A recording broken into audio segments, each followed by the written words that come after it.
as getting something quick, going to sit in my car and eat a burger, it's a really good one. But as far as all of the world of burgers that we've had, I think a 6 is a fair rating for this burger. It's definitely better than a Belle Province. It's better than some of the higher end burgers that we've had. This was a decent burger. Well, I was having a bite of this burger, and you mentioned that your mom is now a land speculator. She is like a bad guy in a Western. I don't think Matthew framed it this way, but that's what she you basically got it out of him. You set me up for it. I think you just asked what she was up to. I didn't know she was ruining Ponderosa. I don't know how much say she has in what's going on around her, but she definitely, from what I know, she's definitely out there in an area that is not very well developed at the moment, and she is hoping to turn a profit. So flip this house? Well, not necessarily. The house is built in pristine condition. Oh, okay. But one day they're going to put the road in, the road to the big city, and that house is going to skyrocket in value. I mean, they probably will. It's in the greater Toronto area, I guess. They're probably going to put down a road. Like 2 hours from the city is not the greater Toronto area. I don't know, man. Urban sprawl. That's true. Where does it end? But you were saying that people in this town...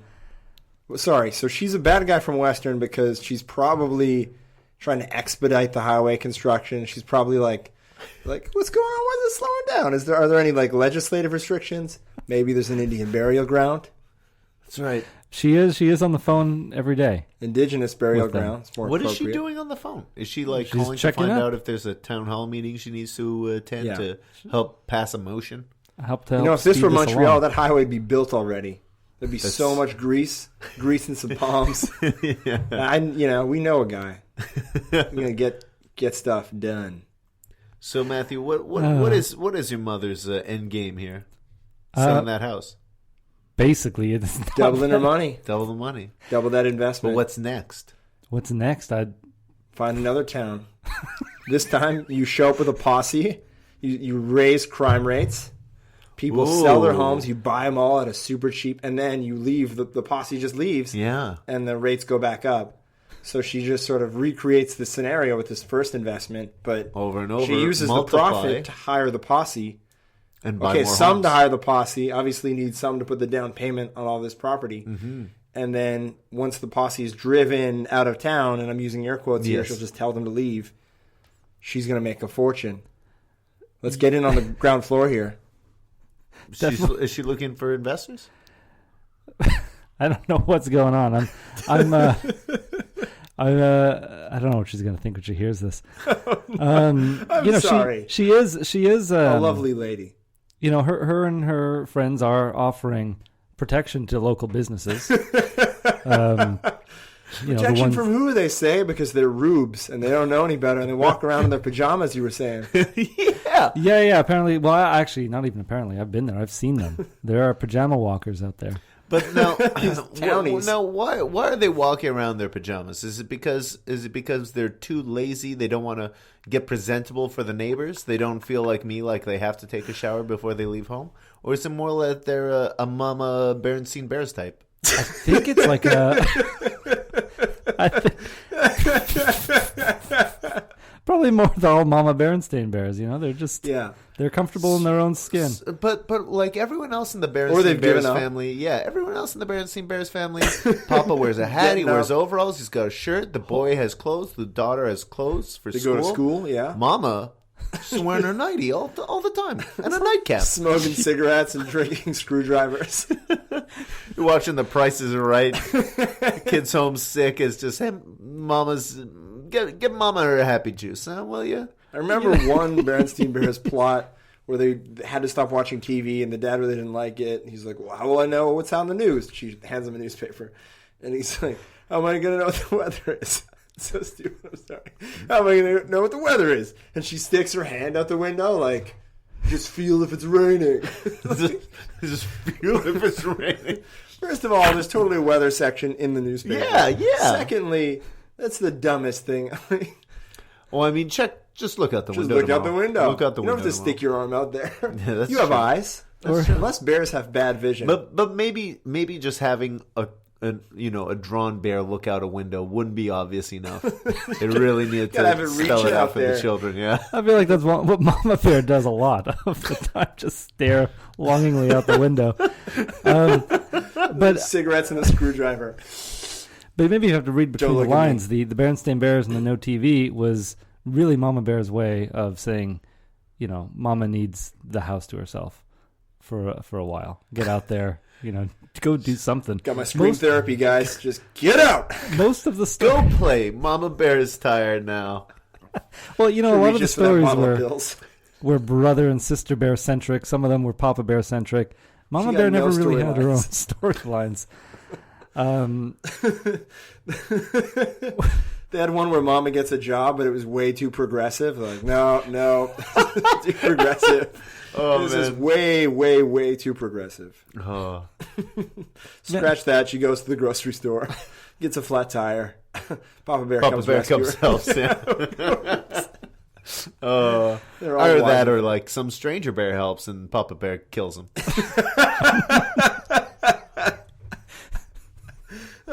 Never talk about that day again. Leaving the house?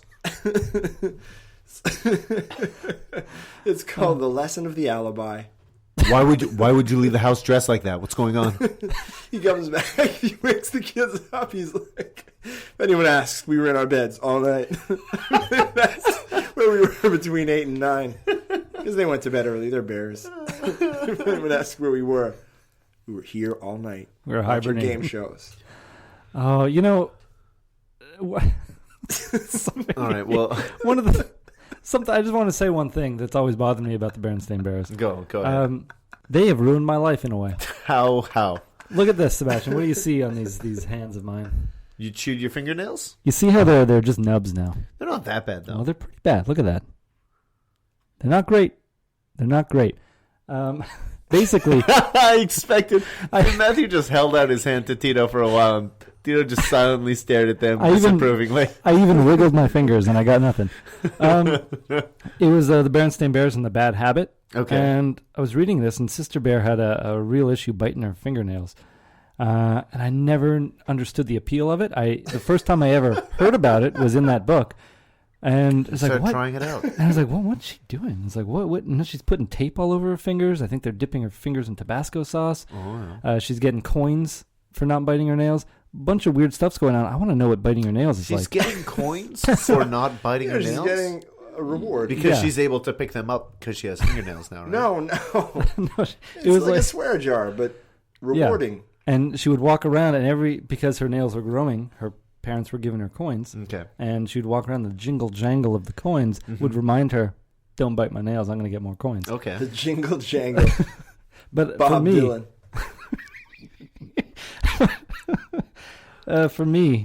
It just led me on down a dark path. Terrible track. And I bit my nails. It was designed for you not to do that. I know. Was like, don't develop bad habits. That's bad and very un-Mormon of you. And then you specifically developed a new bad habit. Yeah, and it was start smoking. This is. I would love to see the result of the Berenstain Bears book where they convince Brother Bear to stop smoking, and Matthew's like, "Well, what's the deal here?" They convince. No, I was going to go to the darkest place. They convince Brother Bear to stop murdering. Is. Yeah. I just wonder. I was in the house between 4 and 5 in the morning. You remember because I snored so loudly. You woke me up the next day and you said, Brother Bear. You snore so loudly. There you go. That's what you'll tell him because it's the truth. I'll have a hot dog, no sauce, chicken nuggets on the side, no condiments of any kind. I think that's as good a place as any to leave this. So if any of us need an alibi, Tito, you've got your alibi lined up for today, Wednesday at lunch. If anyone is murdered, we know it wasn't Tito. Matthew, we've got an alibi. Yeah. For next Wednesday, we're probably also going to have an alibi. What do we go do next week? Let's get a burger. I should stay away, but what can I do? I hear your name, and I'm all aflame. I'm aflame with such a burning desire that only your kiss can put out the fire. 20 years later, I am still biting my nails, and I have not found a cure. That book did not offer any advice whatsoever that worked for me. No practical advice. It was just like sticking your hand out the window to see what the weather was like. Well, I should stay away, but what can I do? I hear your name, and it drives me insane. I'm aflame with such a burning desire that only your kiss, you gotta put out the fire. You're the love that I'm waiting for.